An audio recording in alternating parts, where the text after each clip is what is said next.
Hey guys, I've got a 2013 Chevy Spark here. I'm going to use this car to point to you how to change your headlight bulb as well as check the fuses. So to start with, changing the bulb. So we're going to look in here. You can see the connector right there for the bulb. And I'll go ahead and point out to you first, there is a safety piece on the connector. It's like this little gray piece right here. You've got to get it pushed back, right? When you get it pushed back sufficiently like that, you can then push down on this little detent here, and the gray piece should come out even more. So there we go. Sometimes the piece will fly out.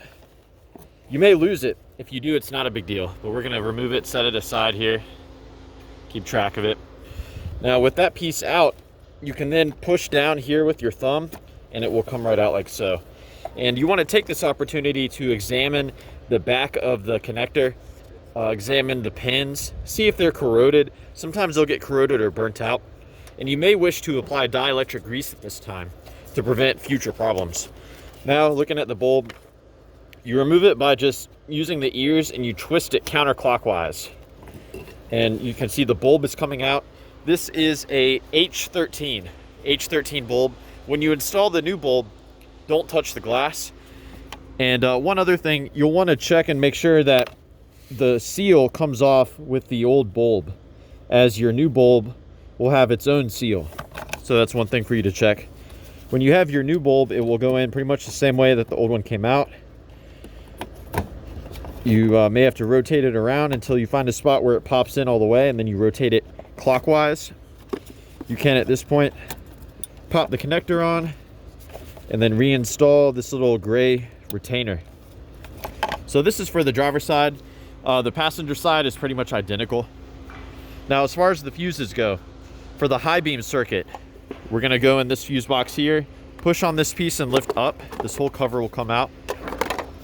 2 fuses for the high beams. This is gonna be for the high beam on the passenger side. This is for the high beam on the driver's side.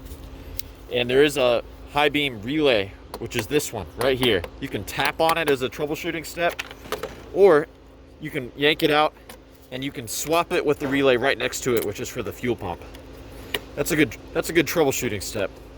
Now, as far as the low beam bulb goes, let's see. The high beam bulb, it's a white wire, just so you know. The white wire is for the high beam. The low beam is a yellow wire. The black is the ground. The yellow wire, there is no fuse or relay specifically for that, but there are 2 fuses in here that power the body control module, which is what provides power for the low beams. That's going to be this 15 amp fuse right here and this 15 amp fuse right here as well. So those are going to be indirectly providing power for the low beams. So yeah, I hope this info was helpful for you guys. Please be sure to let me know if you have any questions, or more importantly, if you have any advice for troubleshooting the headlights on your Chevy Spark.